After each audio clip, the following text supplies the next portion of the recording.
ମୋର ନୁହେଁ ବୋଲି କହିବାକୁ ନାହିଁ ବାଟ, ଦୁରୁ ଶ୍ରୀ ଚରଣେ ଅର୍ପଣ କରୁଛି ଜ୍ଞାନ ହେ ବିଶ୍ୱ ସମ୍ରାଟ।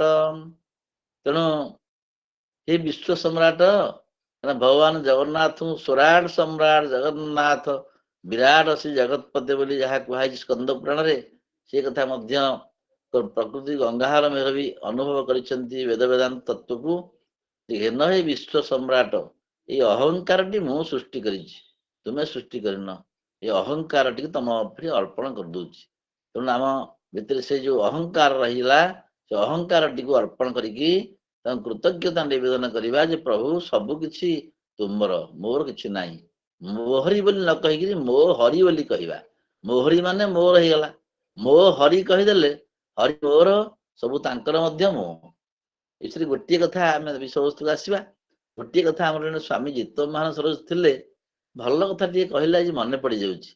कौन कहले ना कहले मोबाइल टी मते गोटे थोड़े कथा प्रसंग कहले मोबाइल टी आप रखी हाँ रखी मोबाइल टा जो खराब होउची से मन को मन सज हवा जाऊँ ना आपण नहीं सजाऊँगी नाई आम नहीं सजाऊँ ना आपण भगवान मोबाइल हो जाऊना जदि खराब है भगवान नहीं भगवान सजेबे आपण समर्पण कर दियतु निजको आम देह खराब है कि मन खराब है जहाँ कि भगवान को अर्पण करदे भगवान केमी मोबाइल सजेबे से बुझे यही कथा गुड़ भारी मन को पाए आम शास्त्र व्याख्यान करवा ये जो हृदयर कथा गुड़िक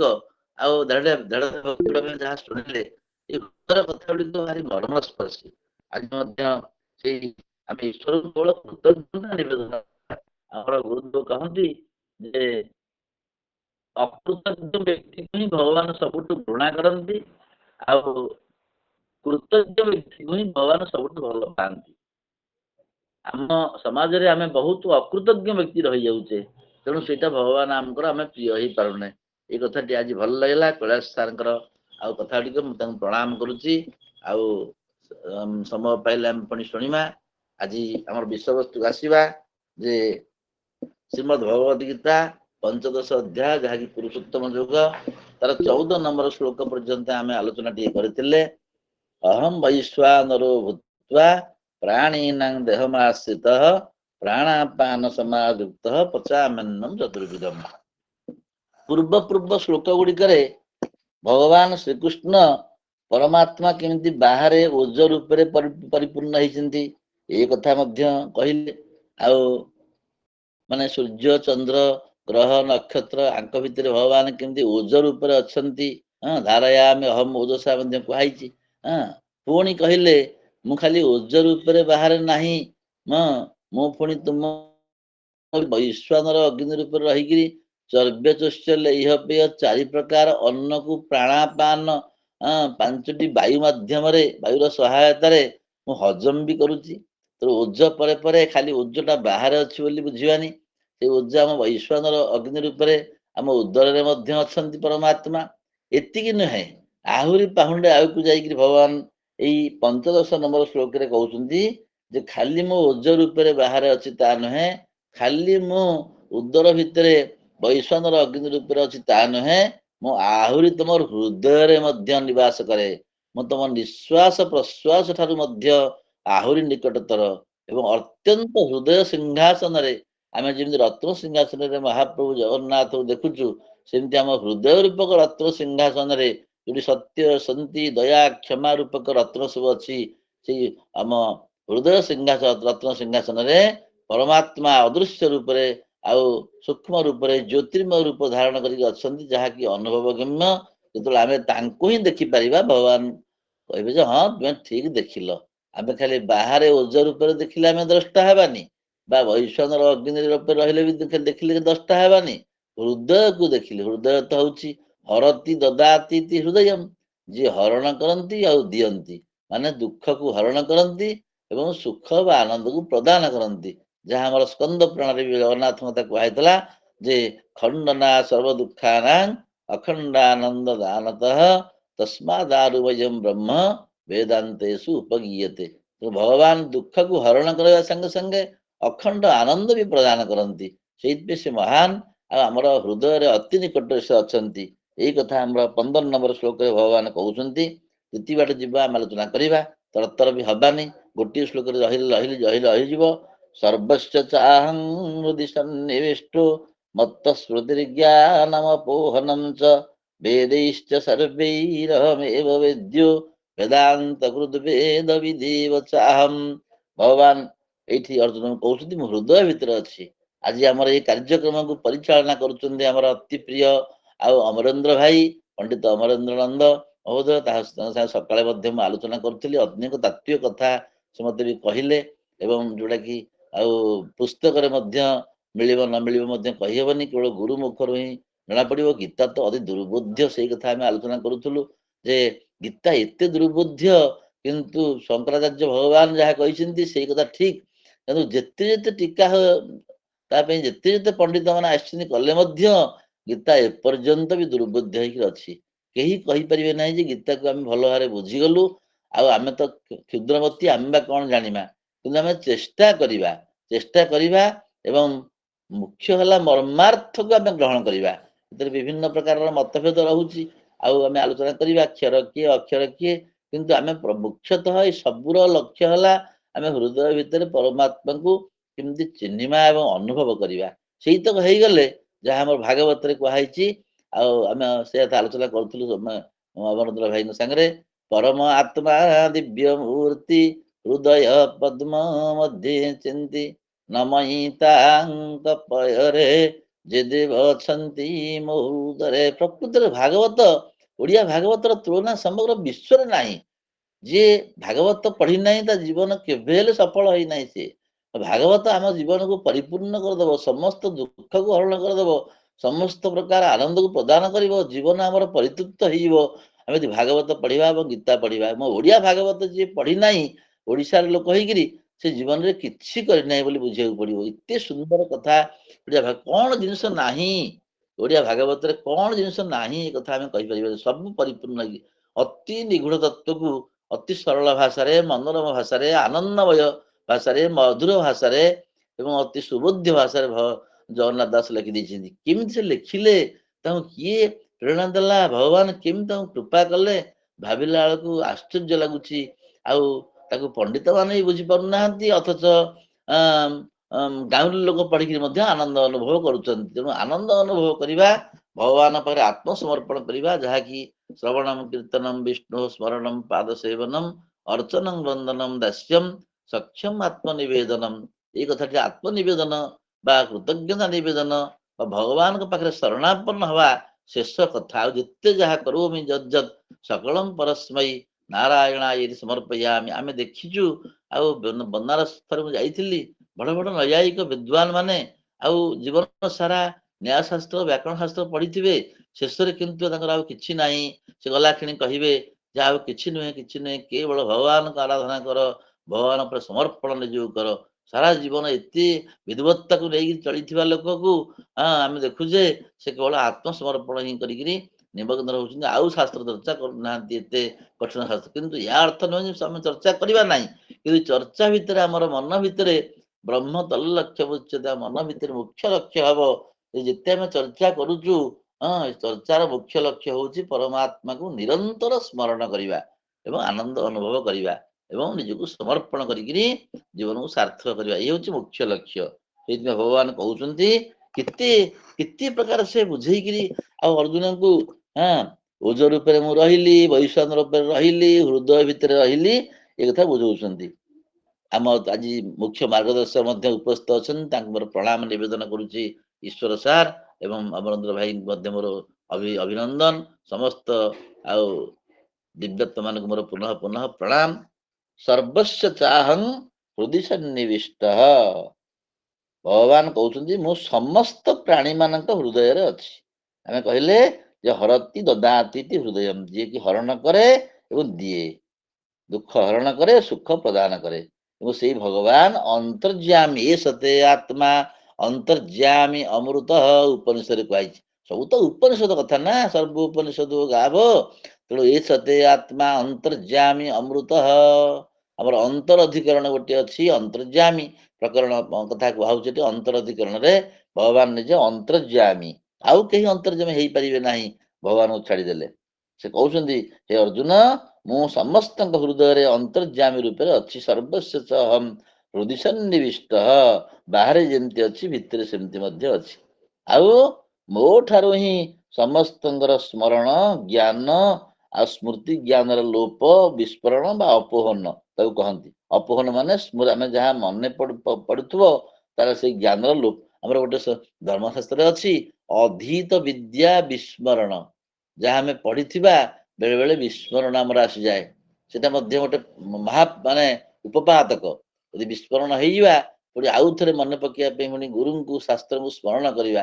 ଏ ପ୍ରଭୁ, ଏଇ କଥାଟି ଈଶ୍ୱର ବିସ୍ମୃତି ହଉଛି ମହାନ ରୋଗ ବା ବନ୍ଧ।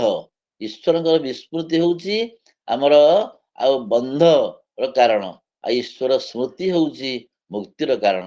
ତେଣୁ ଏଥିପାଇଁ କହିଛନ୍ତି, ଆମେ ଆଲୋଚନା କରିଛେ, ଆଉ ଟିକେ ମନେ ପଡିଥିଲା ବୋଲି ଆଉ ଥରେ କହିଦବା ଯେ ଯେତେବେଳେ ହନୁମାନଙ୍କୁ ପଚାରିଲେ ରାମଚନ୍ଦ୍ର, ଯେ ହନୁମାନ, ଆଉ ତୁମେ କୋଉ ସମୟଟାକୁ ବିପଦର ସମୟ ବୋଲି ତମେ ଭାବ? ହନୁମାନ କହିଲେ, ଆଜ୍ଞା ମୋର ବିପଦ ସମୟ କାହିଁ ଆସିବ? ମୁଁ ସବୁବେଳେ ଆପଣଙ୍କୁ ସ୍ମରଣ କରୁଛି, ଆଉ ମୋର ବିପଦ ସମୟ କାହିଁ ଆସିବ? ତଥାପି ବିପଦର ସମୟ ଯେତେବେଳେ ଆପଣ ପଚାରିଲେ ପ୍ରଶ୍ନଟିଏ, ତାର ଉତ୍ତର ସେଠୁ ହନୁମାନ କହିଲେ, କହ ହନୁମନ୍ତ ବିପତ୍ତି ପ୍ରଭୁ ସୋଇ, ଜବ ତବ ସୁମିରନ ଭଜନ ନ ହୋଇ। ହେ ପ୍ରଭୁ, ମୁଁ ସେଇ ସମୟଟାକୁ ବିପଦ ସମୟ ବୋଲି ଭାବେ ଯୋଉ ସମୟରେ ତୁମର ସ୍ମରଣ ଭଜନ ହୁଏ ନାହିଁ। ରାତିରେ ମଧ୍ୟ ଶୋଇଲା ବେଳେ ଆମେ ଭଗବାନଙ୍କୁ ସ୍ମରଣ କରିକି ଶୋଉଛୁ। ନିଶ୍ୱାସ ପ୍ରଶ୍ୱାସ ରୂପରେ ଅଲକ୍ଷ୍ୟରେ ମହାପ୍ରଭୁ ଆମର ଅତି ନିକଟରେ ରହିକିରି ଆମର ସୁରକ୍ଷା ଦଉଛନ୍ତି। ସେ ଆମ ଭଳିଆ ଶୋଇ ଯାଉନାହାନ୍ତି।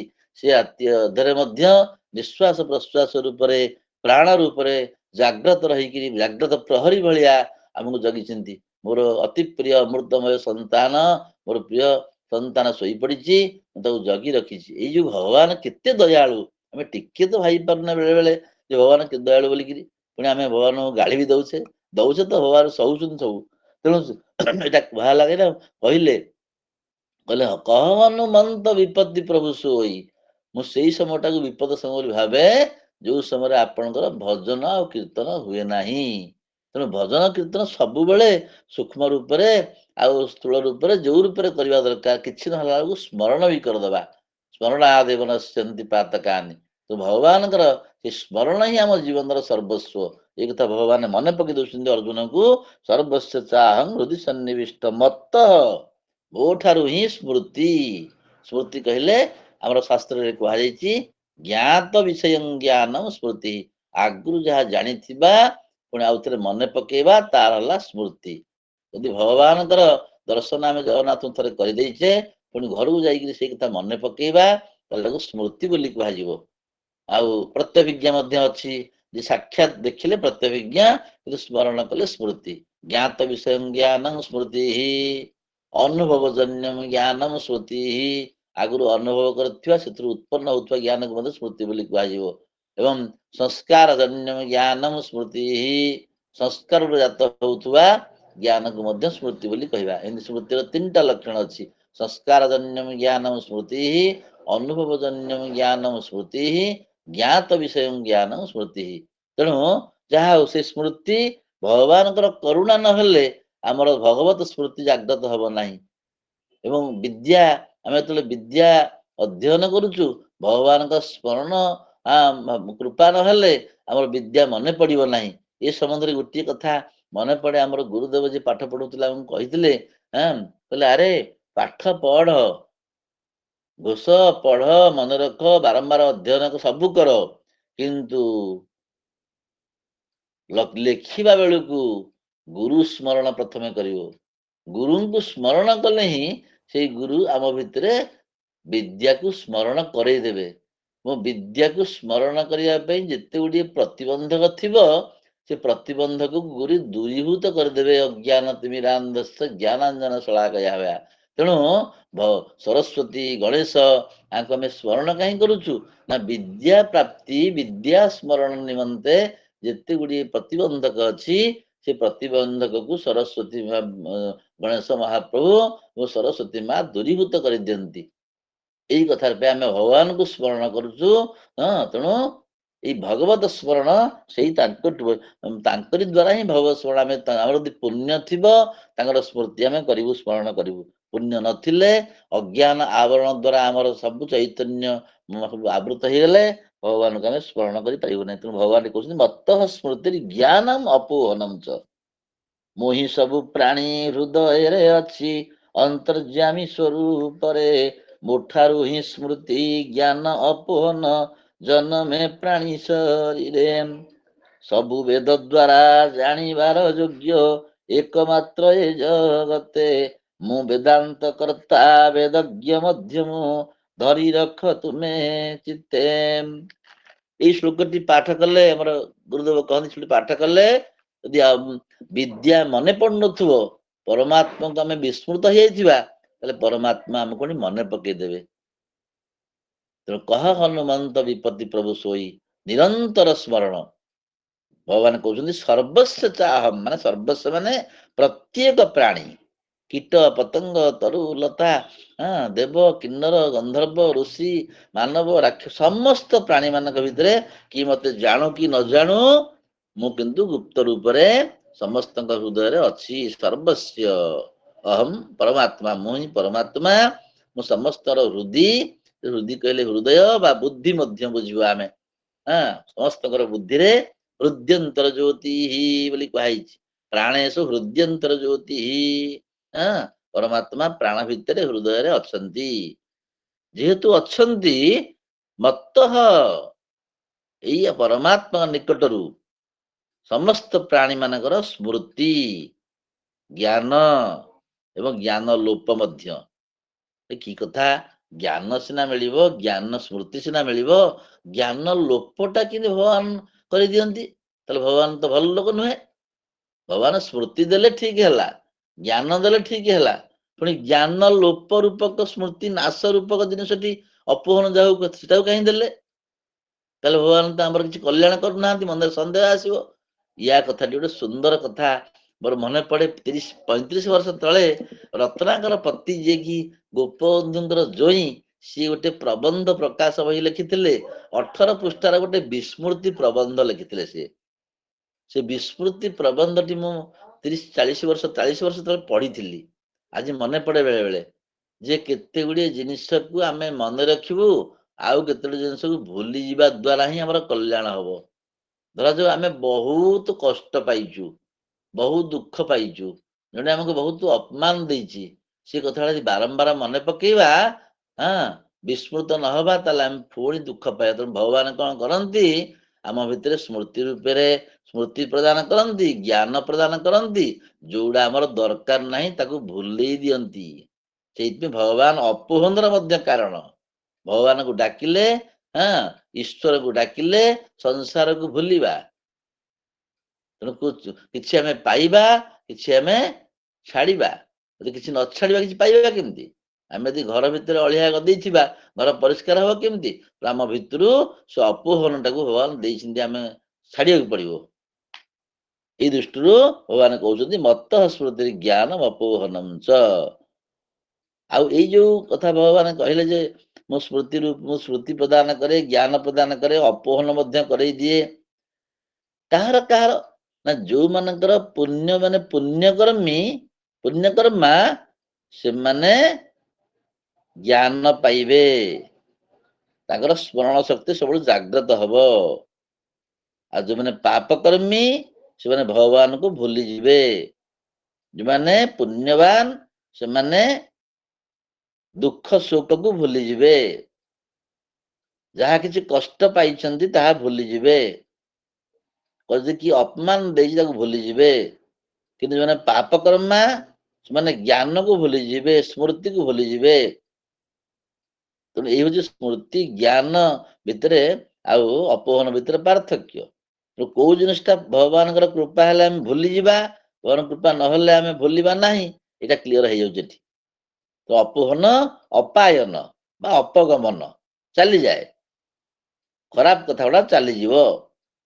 ଯେମିତି ସଂସ୍କାର କହିଲେ ଦୋଷାପନୟନ ଗୁଣାଧାନ ଭଲ ଗୁଣକୁ ଆଧାନ କରିବା ହେଲା ସଂସ୍କାର ଏବଂ ଖରାପ ଗୁଣକୁ ନଷ୍ଟ କରିବା ହେଲା ସଂସ୍କାର।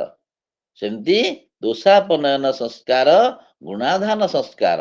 ସେମିତି ଏଠି ଭଗବାନ ବି କହୁଛନ୍ତି उत्तम ज्ञान उत्तम स्मृति को मु प्रदान करे आउ अजथा स्मृति को मु अपहरण रूप में नष्ट कर दिए आ भगवान ही वेद्य वेदेश्च सर्वे सर्वज्ञानमय वेद्य आमे वेद चार्टा अनेक पढ़ीचु अनेक व्याख्या भी करुचु टीका टिप्पणी शंकर भाई आमर सायण भाषा टीका अर्थ करुचु बड़ बड़गिरी गीत आम वेद गाई जाऊचु पांडित्य प्रदर्शन करोचु किंतु यदि परमात्मा ही वेद्य वेदर एक कथा भूली गलु जहाँ आम करूँ सब व्यर्थ हो जदि आमे वेद को अध्ययन करी परमात्मा पाखरे आमर आमे आमर आनुगत्य कृतज्ञता न रहिला सेई वेद वचन परमात्मा को स्मरण करई न देला ताले सबु किछि आमर जहा करूछु सेमिनार करू व्याख्यान करू वेद अध्ययन करू कि जहा करू सबुड़ा व्यर्थ होइयो भगवान ही केवल मात्र एकमात्र वेद्य परमात्मा कहउछन्ति से वेदैश्च सर्वे सर्वज्ञानमय वेद कौन नाही बोली कहजिबोनी किंतु परमात्मा ही एकमात्र वेद्य वेदर ज्ञेय वेद्य वेदर लक्ष्य वेद्य वेदर प्रतिपाद्य वस्तु वेद्य बोली कहा जाए आ मु मध्य वेदांत कृत जो वेदांत शास्त्र उपनिषद से मोरी निश्वास उत्पन्न होइछि आम जो बृहद आरण्यक उपनिषद अध्ययन करू देखू जे अस्य महतो भूतस्य निश्वसितम एतत चतुर्वेद यजुर्वेद ई महान परिनिष्ठित परमार्थ परमात्मा ठारू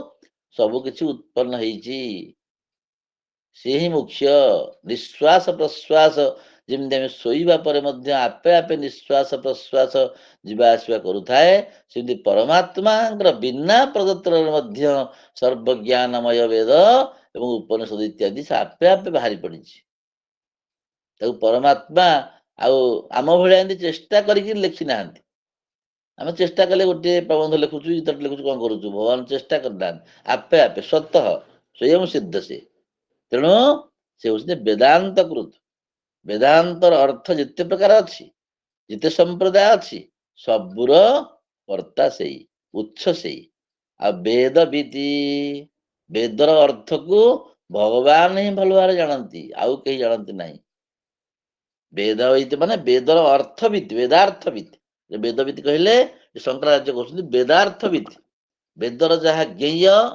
वेदर जहाँ रहस्य वेदर जहाँ अर्थ ताको भगवान जानी भल भाव तेणु जी वेद रहस्य को जानिला भल भाव मनुस्मृति जहाँ मनु भगवान से स्वयं भगवान हो गले भगवान भगवान मनु बोली कहू कहना वेदर अर्थ को जी भगवान बुझी मनु महर्षि वेदर अर्थ को बुझी भगवान मनु बोली कहु जह कश्चित कस्यचित धर्म मनुना परिकीर्तित स सर्वो भीतो वेदे सर्वज्ञानमयो हि सः वेद सर्वज्ञानमय जहा किछि मनुष्यर दरकार जीवन रे कर्तव्य अच्छी सब वेदरे ही निरूपित वेद को छाड़देले किछि नाही वेदर लक्ष्य हूँ वेदांत ब्रह्म वेदांत विद्या ब्रह्म तो ये कहते भगवान मु वेदार्थविद हे अर्जुन तमें वेदार्थविद हो पार परिश्रम टे कले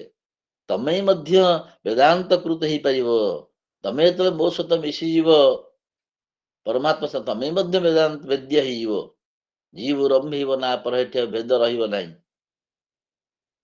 संपर्क रे गोटे सुंदर कथा आम देखा जे पूर्व श्लोक अहम वैश्वानर भूतवा जो कहला ये स्थूल प्राणी देहरे आउ समग्र जगत रे अच्छा भगवान स्थूल प्राणी देहरे भगवान अच्छा एक कथा कहीदेले धारण पोषण भी कले पूर्व श्लोक मान कहले किंतु एठी भगवान कहते ना मो खाली प्रकाश स्थूल तुम स्थूल देहर अच्छी ता नुहे स्थूल जगत रे अच्छी ता नुहे बा सूर्य चंद्र रूप चंद्र को ओज रूप चलू ता भी नुहे प्रकाश करू ता भी नुहे मु तुम हृदय अच्छी आमर कही गोप ये हाँ गोपबंधु कही धर्मपद ମୋ ହୃଦୟ ସ୍ୱାମୀ ପ୍ରଭୁ ଅନ୍ତର୍ଯ୍ୟାମୀ ଦେଖା ଇଚ୍ଛ ଯାହା ଥରେ ସେ ଅମୃତ ଗତି ଦିଅ ପ୍ରାଣପତି ଜୟ ଜଗଦୀଶ ହରେ। ମୋ ହୃଦୟ ସ୍ୱାମୀ ପ୍ରଭୁ ଅନ୍ତର୍ଯ୍ୟାମୀ ଏସବୁ ସେଇ ବେଦ ବେଦାନ୍ତ କଥା। ମୋ ହୃଦୟ ସ୍ୱାମୀ ପ୍ରଭୁ ଅନ୍ତର୍ଯ୍ୟାମୀ ଦେଖା ଇଚ୍ଛ ଯାହା ଥରେ ସେ ଅମୃତ ଗତି ଦିଅ ପ୍ରାଣପତି ଜୟ ଜଗଦୀଶ ହରେ। ଉପନିଷଦ ଯୋଉ କଥା କୁହାହେଲା ଈଶତେ ଆତ୍ମା ଅନ୍ତର୍ଯ୍ୟାମୀ ଅମୃତ ଭଗବତୀ ତାର ଯାହା କୁହାହେଲା ସର୍ବସ୍ୟ ଚାହଙ୍ଗୁଦି ସନ୍ନିବିଷ୍ଟ ମତ୍ତ ସ୍ମୃତି ଜ୍ଞାନ ଅପୋହନଂ ଚ। ଭାଗବତରେ ଯାହା କୁହାହେଲା ପରମାତ୍ମା ଦିବ୍ୟ ମୂର୍ତ୍ତି ହୃଦୟ ପଦ୍ମ ମଧ୍ୟ ଚିନ୍ତି ଠିକ ସେଇ କଥା ହିଁ ଗୋପବନ୍ଧୁ କହିଛନ୍ତି। ମୋ ହୃଦୟ ସ୍ୱାମୀ ପ୍ରଭୁ ଅନ୍ତର୍ଯ୍ୟାମୀ ଦେଖା ଇଚ୍ଛ ଯାହା ଥରେ ସିଏ ଅମୃତ ଗତି ଦିଅ ପ୍ରାଣପତି ଜୟ ଜଗଦୀଶ ହରେ। ପୁଣି କହିଛନ୍ତି ଗୋଟେ ସୁନ୍ଦର କଥା ବି କହିଛନ୍ତି, ଆମେ ଟିକେ ଜାଣିବା ବି ଦରକାର। ଏଟା ଜାଣିଥିବେ ସମସ୍ତେ ଯେ କହୁଛନ୍ତି ତୁମେ ପରା ପ୍ରଭୁ ମୋ ଅନ୍ତର୍ଯ୍ୟାମୀ ଦିଶୁ ନାହ ତ ଅନ୍ତରେ ରହିଥିଲେ ଲୁଚି ଦିଅ ବେଗେ ସୁଚି ଦେଖା ହେବ କି ମନ୍ତରେ। ତୁମେ ପରା ପ୍ରଭୁ ମୋ ଅନ୍ତର୍ଯ୍ୟାମୀ, ତୁମେ ତ ମୋର ଅନ୍ତର୍ଯ୍ୟାମୀ, ଆଉ ଦେଖା କାହିଁ ଦଉନ? ଆକୁଳ ନିବେଦନ କରୁଛନ୍ତି ଗୋପବନ୍ଧୁ, ତୁମେ ଯଦି ଅନ୍ତର୍ଯ୍ୟାମୀ ରୂପରେ ମୋ ହୃଦୟ ରହିଛ କାହିଁକି ଦେଖା ଦଉନ? ଆଖିରୁ ଧାର ଧାର ଲୁହ ଖସିଟା ଆଉ ଗୋପବନ୍ଧୁ ତାର ଅନ୍ତିମ ଦିବସ ଦିନ ଲେଖିଥିଲେ। ନେତ୍ରୋତ୍ସବ ଦିନ ତାଙ୍କର ଦେହାନ୍ତ ହେଇଥିଲା, ମହାପ୍ରୟାଣ। ସେଇଦିନ ଏଇଟା ଶେଷ ପଦ୍ୟ ବୋଲି ମୁଁ ଶୁଣିଛି ଜଣଙ୍କଠୁ। କାହିଁ ଅଛ ନାଥ ପରାୟଣ ଦେବତା ଦେଖା ଦିଅ ମୋତେ ଥରେ ହେ ଭବ ପାରାବାରେ ବିଷମ ପ୍ରହାରେ ଏ ହୃଦୟ ମୋର ଥରେ ହେ। ତେଣୁ ତୁମେ ସ୍ଥୂଳ ଜଗତରେ ଅଛ ଠିକ କଥା, ତୁମେ ବାହ୍ୟ ଜଗତରେ ଅଛ ଠିକ କଥା, ସ୍ଥୂଳ ପ୍ରାଣୀ ର ଦେହରେ ମଧ୍ୟ ଉଦରରେ ଅଛ ଠିକ କଥା, କିନ୍ତୁ ହୃଦୟରେ ମଧ୍ୟ ଅଛ। ଭଗବାନ କହୁଛନ୍ତି ମୁଁ ତମର ହୃଦୟରେ ମଧ୍ୟ ଅଛି ଅନ୍ତର୍ଯ୍ୟାମୀ ରୂପରେ।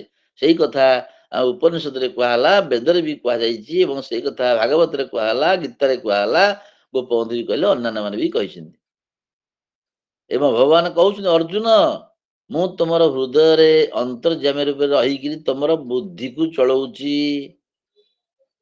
ଆପ୍ୟାୟନ୍ତୁ ମମଙ୍ଗାନି ବାକ୍ପ୍ରାଣ ଚକ୍ଷି ଚକ୍ଷୁ, ବୁଦ୍ଧିକୁ ପ୍ରେରଣା ଦଉଛି, ଯାହା କେନ ଉପନିଷଦରେ କୁହାଯାଇଛି କେନେ ଶୀତଂ ପତତି ପ୍ରେଷିତଂ ମନଃ। ମୁଁ ତୋର ପ୍ରାଣକୁ ଚଲଉଛି, ମୁଁ ତୋର ମନକୁ ଚଲଉଛି, ସବୁ ମୁଁ ଚଳଉଛି। ମୁଁ ସମସ୍ତଙ୍କ ହୃଦୟରେ ପ୍ରବେଶ କରିଛି, ମୋର ଦିବ୍ୟ ଶକ୍ତି ଦ୍ୱାରା ମୁଁ ସ୍ମୃତି ବିସ୍ମୃତି ଜ୍ଞାନ ଏ ସବୁ କିଛି ପ୍ରଦାନ କରୁଛି। ସୁଷୁପ୍ତି ଗାଢ ସୁଷୁପ୍ତି ଅବସ୍ଥାରେ ତୁମେ ଯେତେବେଳେ ଶୋଇଯାଇଛ ସେତେବେଳେ ମୁଁ ଜାଗ୍ରତ ଅଛି, ଏତ ଉପନିଷଦରେ କୁହାଯାଉଛି। ଆଉ ମୁଁ ସମସ୍ତ ବେଦର ଏକମାତ୍ର ଜ୍ଞେୟ ବସ୍ତୁ, ଧ୍ୟେୟ ବସ୍ତୁ, ବେଦ୍ୟ ବସ୍ତୁ, ପ୍ରତିପାଦ୍ୟ ବସ୍ତୁ, ମୁଁ ବେଦାନ୍ତର କର୍ତ୍ତା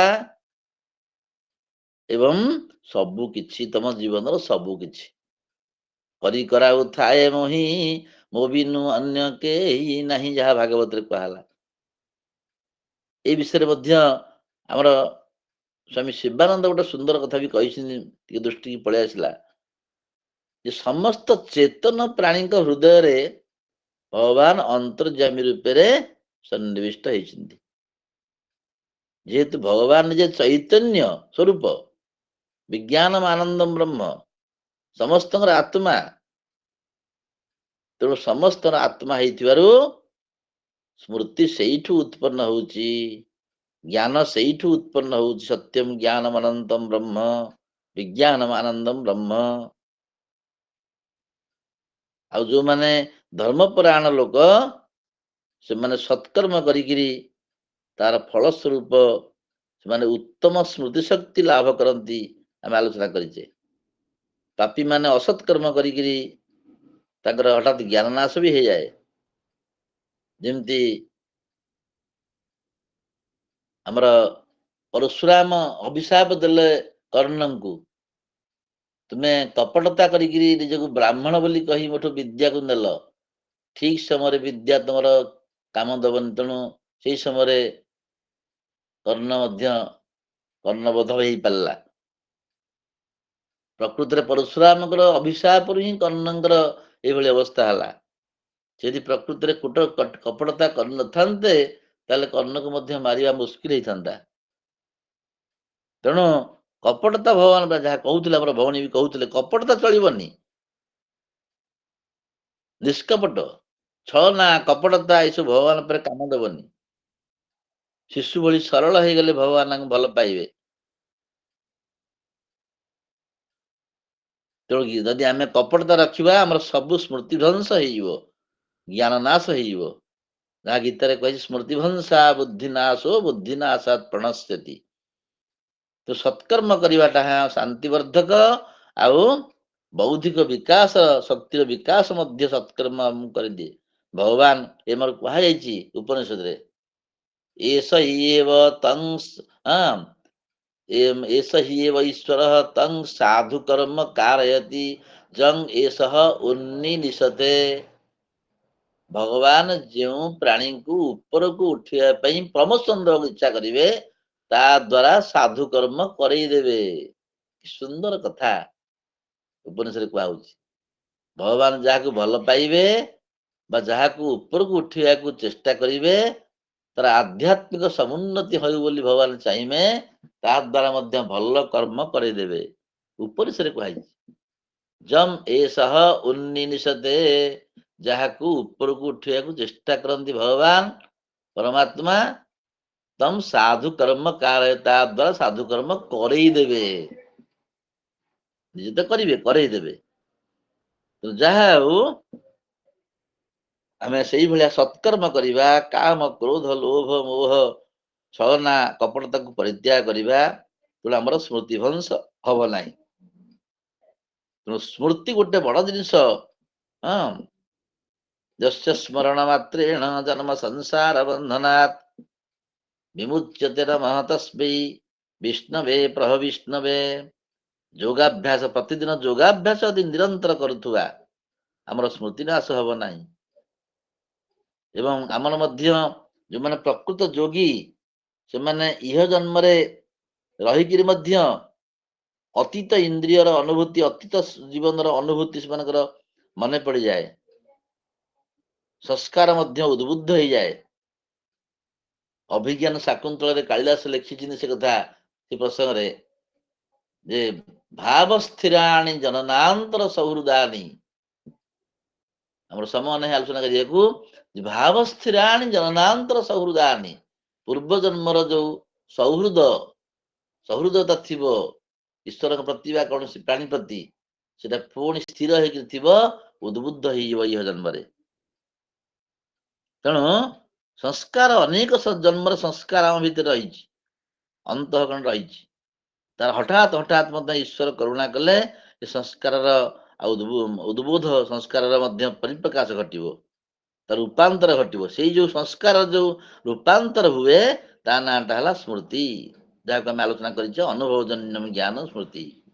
ଯୋଉମାନେ ସିଦ୍ଧ ଯୋଗୀ, ସେମାନେ ନିରନ୍ତର ଯଦି ଯୋଗାଭ୍ୟାସ କରୁଥିବେ, ତାହେଲେ ସେମାନେ ହିଁ ପ୍ରକୃତ ତତ୍ଵକୁ ଅନୁଭବ କରିବେ।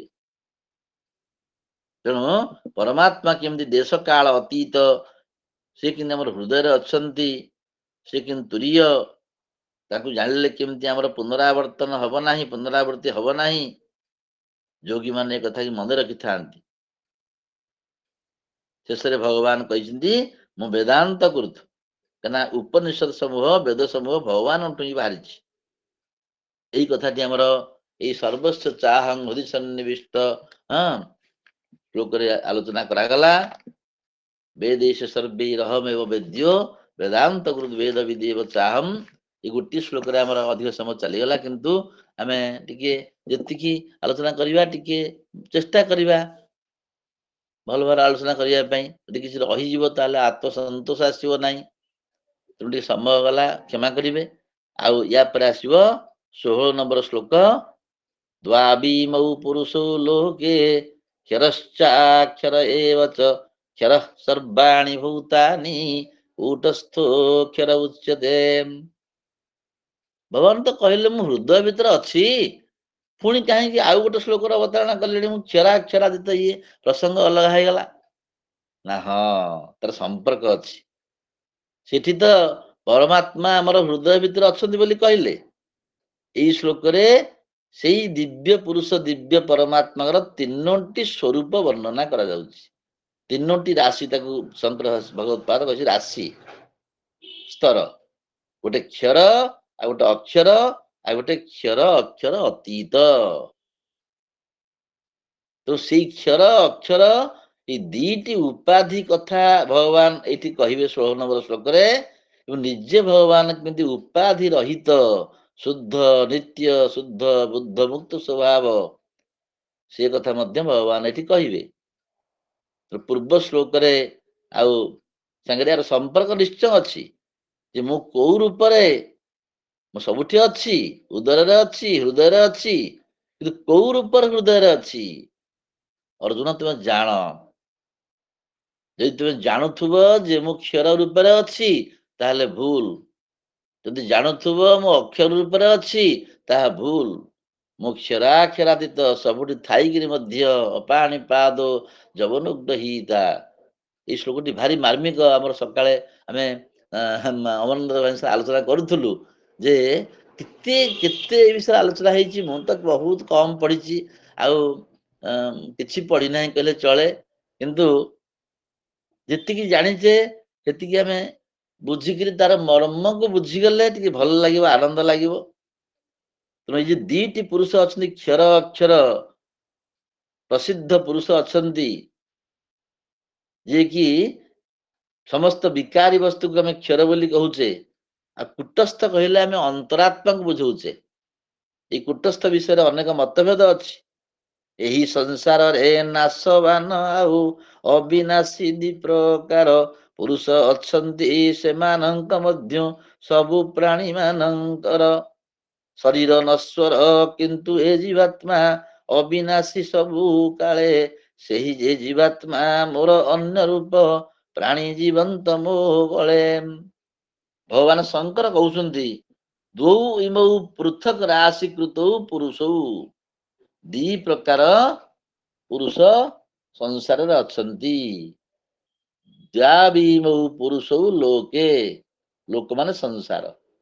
ଏ ସଂସାରରେ ଦୁଇ ପ୍ରକାର ପୁରୁଷ ଅଛନ୍ତି, ଜଣେ କ୍ଷର ପୁରୁଷ ଆଉ ଜଣେ ଅକ୍ଷର ପୁରୁଷ। କ୍ଷରତି ଇତି କ୍ଷରଃ ମାନେ ବିନାଶୀ, ଯାହାର ପ୍ରତି ମୁହୂର୍ତ୍ତରେ ବିନାଶ ହଉଛି। ଆମର ଶରୀର ବିନାଶଶୀଳ। ଶରୀରରେ 6ଟି ଭାବ ବିକାର ଅଛି। କଣ ଭାବ ବିକାର? ନା ଜାୟତେ ଅସ୍ତି ବର୍ଧତେ ବିପରିଣମତେ ଅପକ୍ଷୀୟତେ ବିନଶ୍ୟତି। ଏଇ ଯୋଉ ଅଛି ଶରୀର, ୟାକୁ କ୍ଷର ବିନାଶ ବୋଲି କୁହାଯିବ। ଇଏ ହେଲା ଗୋଟେ ରାଶି, ଗୋଟେ ସ୍ତର। ଆଉ ଗୋଟେ ହଉଛି ଅକ୍ଷର ସ୍ତର। ସେ ଅକ୍ଷର ଟିକିଏ ନା ବିନାଶୀ ଆତ୍ମା ଠାରୁ ଇ ଭିନ୍ନ, ତଦ୍ ବିପରୀତ। ଅକ୍ଷର ମାନେ ନ କ୍ଷରତି ଇତି ଅକ୍ଷର, କ୍ଷରର ବିପରୀତ। ଏଇଟା ଉପରେ ମତଭେଦ ଅଛି। ଆକୁ ନେଇକିରି କେତେକ କହନ୍ତି ଯେ ଭଗବାନଙ୍କର ମାୟା ଶକ୍ତିକୁ ଅକ୍ଷର ବୋଲି କୁହାଯାଏ, ଅବ୍ୟକ୍ତକୁ ମଧ୍ୟ ଅକ୍ଷର ବୋଲି କୁହାଯାଏ। ଆମର ଗୋଟିଏ କଥା ଏଠି ଆଲୋଚନା କରିବା ସଂକ୍ଷିପ୍ତ ସମୟ ଭିତରେ, ଯେ ମହାଭାରତରେ ଯେତେବେଳେ ବ୍ୟାସଦେବ ଲେଖିଲେ, ସେତେବେଳେ ଆପଣ ସମସ୍ତେ ଜାଣିଛନ୍ତି, ଖାଲି ଟିକେ ମନେ ପକେଇ ଦଉଛି। ସେତେବେଳେ ଗଣେଶ କହିଲେ ଗୋଟେ ସର୍ତ୍ତ, ଯେ ହଁ ବ୍ୟାସଦେବ, ମୁଁ ଲେଖିବି ତୁମ କଥା ଅନୁସାରେ, ଯେ କିନ୍ତୁ ମୋ ଲେଖନୀ କେବେ ହେଲେ ଅଟକିବନି। ତ ସେଇ ଅନୁସାରେ ସତର୍କ ହେଇକିରି ତୁମେ କୁହ ମତେ। ତୁମେ ଯଦି ଲେଖନୀ ମୋର, ମୁଁ ଲେଖି ଚାଲିଥିବି, ମୋ ଲେଖନୀ କେବେ ଅଟକିବେନି। ବ୍ୟାସ ବଡ ଅଡୁଆରେ ପଡିଗଲେ, ଭାବିଲେ ତ ପୁଣି ଲେଖିବେ, କହିବେ। ସିଏ ବ୍ୟାସଦେବ ସେଠୁ କହିଲେ, ହଁ ଠିକ ଅଛି, ମୁଁ ତ କହିବି, ତୁମେ ଲେଖିବ, ତୁମ ଲେଖନୀ ଅଟକିବନି, କିନ୍ତୁ ମୋର ଗୋଟେ ନିବେଦନ ହଉଛି କଣ? ବ୍ୟାସ କହିଲେ, ସିଏ ଯେମିତି ସର୍ତ୍ତ କଲେ, ଇଏ ସେମିତି ସର୍ତ୍ତ କଲେ, ଆଉ ଯେ ମୁଁ ଯାହା କହିବି ତୁମେ ତ ଲେଖିବ, କିନ୍ତୁ ବୁଝିକିରି ଲେଖିବ, ନ ବୁଝିକିରି ଲେଖିବନି।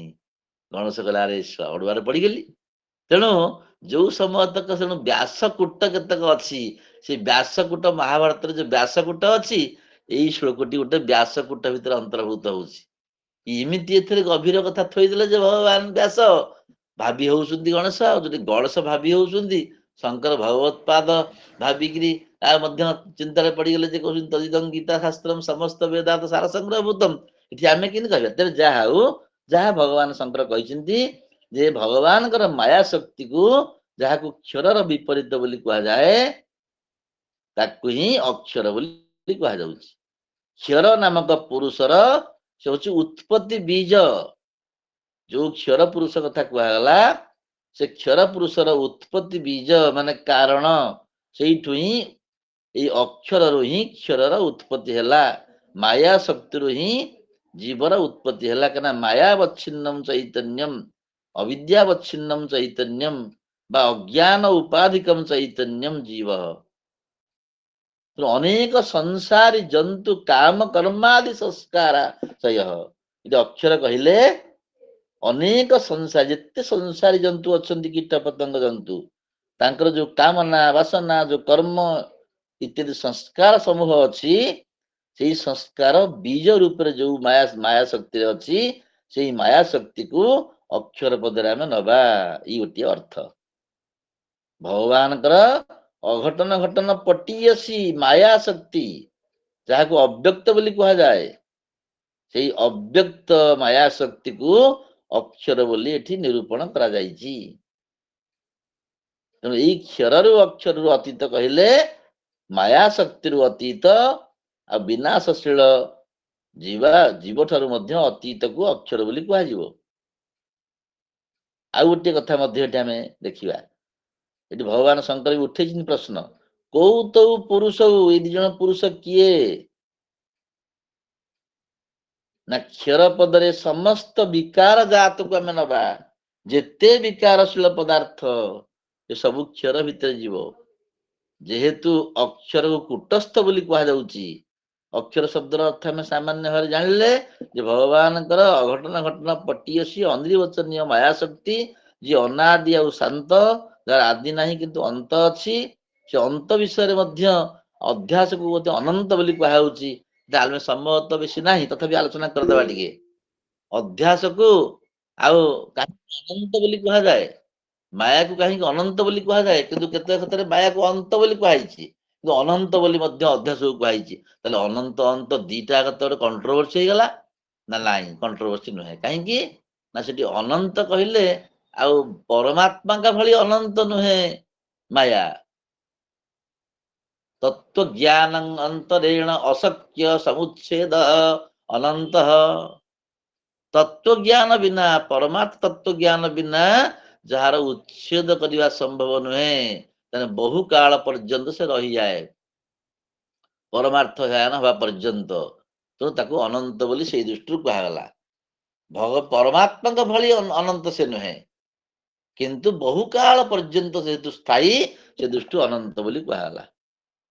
ଏଠି କୁଟସ୍ଥ, ଆମେ ଅକ୍ଷରକୁ ତ ଆଉ କ୍ଷର ବିପରୀତ ମାୟା ଶକ୍ତି ବୋଲି ବୁଝିଲୁ। କୁଟସ୍ଥ କହିଲେ ମଧ୍ୟ କୂଟ ରାଶି, କୂଟ ରାଶି, କୂଟ ରାଶି, ରାଶି ସ୍ଥିତ। କୂଟ କିଏ? ନା କୂଟ ହଉଛି ମାୟା। କୂଟ ଶବ୍ଦର ଅର୍ଥ ହଉଛି ମାୟା ବା ବଞ୍ଚନା, ଠକିବା, ଛଳନା, ଇନ୍ଦ୍ରଜାଲ ସୃଷ୍ଟି କରିବା, ଠକିବା, ଛଳନା କରିବା, କୁଟିଳତା ଅବଲମ୍ବନ କରିବା, ଏ ସବୁ ଗୁଡାକ ହେଲା କୂଟ ଶବ୍ଦର ଅର୍ଥ। ତେଣୁ ଏଇ କୂଟସ୍ଥିତ କୂଟସ୍ଥ, ତାମାନେ ସଂସାର ବୀଜ, ଯୋଉ ସଂସାରର ବୀଜ, ମୁଖ୍ୟ ବୀଜ, ସେ ଅନନ୍ତ ବୀଜ, ତାର କ୍ଷରଣ ସହଜ ହବ ନାହିଁ। ସେଇ ଦୃଷ୍ଟିରୁ ତାକୁ ଅକ୍ଷ ବୋଲି କୁହାଗଲା। କୂଟସ୍ଥକୁ ମଧ୍ୟ ଅପରିଣାମୀ ବୋଲି ମଧ୍ୟ କୁହାଯାଇଛି। ଏତେ ଗଭୀର ଅର୍ଥ ଭିତରେ ରହୁଛି, ତାକୁ ସହଜ ନୁହେଁ ଅର୍ଥ କରିବା। ଏତେ ସବୁ କହିବା ପରେ ବି ଆହୁରି ଗମ୍ଭୀର ଅର୍ଥ ରହିଯାଇଛି। ବିଭିନ୍ନ ଆଚାର୍ଯ୍ୟ କହିଛନ୍ତି, ଆମେ ଧାନ ପାଇବା ପାଇଁ ଇଚ୍ଛା କରି ପାଳକୁ ଯେମିତି ପରିତ୍ୟାଗ କରୁଛେ, ସେମିତି ଏତେ ଅର୍ଥ ଆମେ ନ କରି ଟିକେ ଟିକେ ଟିକେ ଟିକେ ଆମେ ବୁଝିଯିବା ଯେ କୂଟସ୍ଥ କହିଲେ ଅପରିଣାମୀ, ସଂସାର ଏଠି ଅକ୍ଷର କହିଲେ କୂଟସ୍ଥ, କୂଟସ୍ଥ କହିଲେ ଅକ୍ଷର, ଏବଂ ମୁଖ୍ୟତଃ ସଂସାର ବୀଜ ଯିଏକି ଅନନ୍ତ, ତାକୁ ସେଇ ଦୃଷ୍ଟିରୁ ଅକ୍ଷର ବୋଲି କୁହାଗଲା। କିନ୍ତୁ ଯୋଉ ଅଷ୍ଟମ ଅଧ୍ୟାୟରେ ଅକ୍ଷର ବ୍ରହ୍ମ ଯୋଗ କୁହାଯାଇଛି, ସେ ସାଙ୍ଗରେ ଆକୁ ତୁଳନା କଲେ ହବନି। से अलगा ये अलगा एई क्षररु अक्षररु अतीत ये होची तमाने कुट शब्दर दुईटा गोटे अर्थ अछि गोटे अव्यक्त अर्थ आ गोटे माया शक्ति कहले मायार दीटा शक्ति अछि आवरण शक्ति और विक्षेप शक्ति आवरण शक्ति द्वारा माया कौन करे ना संपूर्ण ब्रह्म चैतन्य को आवृत कर दिए विक्षेप द्वारा कौन करे ना आवृत होइथिबा ब्रह्म चैतन्य उपरे तद्भिन्न आउ गोटे पदार्थ सृष्टि कर दिए जहाँ ब्रह्म न थाए तेणु अप्रकट अव्यक्त अवस्था को मध्य कुटस्थ बोली मध्य कहा जाए आ कुटस्थ अर्थ मध्य अन्य अर्थ रे प्रत्येगात्मा अंतरात्मा अपरिणामी ये मध्य अछि सेठी जो वेदांत वर्णित पारिभाष्य कुटस्थ एठी कुटस्थ टिके भिन्न अर्थ रे प्रयुक्त होइछि आमे मुख्यतः कुटस्थ कहले अव्यक्त माया शक्ति की बुझेइबा आउ छलना माया शक्ति की बुझेइबा एवं जेहेतु अक्षर संसार बीज अनंत से दृष्टि अक्षर बोली ताकू कहा जाउछि तथा कथित जो ब्रह्म अक्षर ताठू टिके पार्थक्य अछि कारण एठी किंतु क्षरठी मध्य आत्मा अछि संपूर्ण आवृत हो जाइछि अक्षर रे मध्य आत्मा अछि आउ टिके अल्प आवृत होइछि किंतु जे क्षर अक्षर रु अतीत ए संपूर्ण अनावरण ताकू हमर वेदांत रे कहा जाए अनावरण चित किछि आवरण नाही कहउतले हमर सकाळे भी आउ हमर हमर भाई अमरेंद्र भाई कहउत आलोचना करउतले ये शांतं शिवं अद्वैतं चतुर्थं मन्यन्ते प्रपंचोपशमम् टिके सामान्य परिमाण मध्य माया शक्ति नाही संपूर्ण मायातीत निरुपाधिक निष्कलं निर्मलं शांतं निरवध्यं निरंजनम बोली कहा जाउछि नित्य शुद्ध से होउछि अक्षर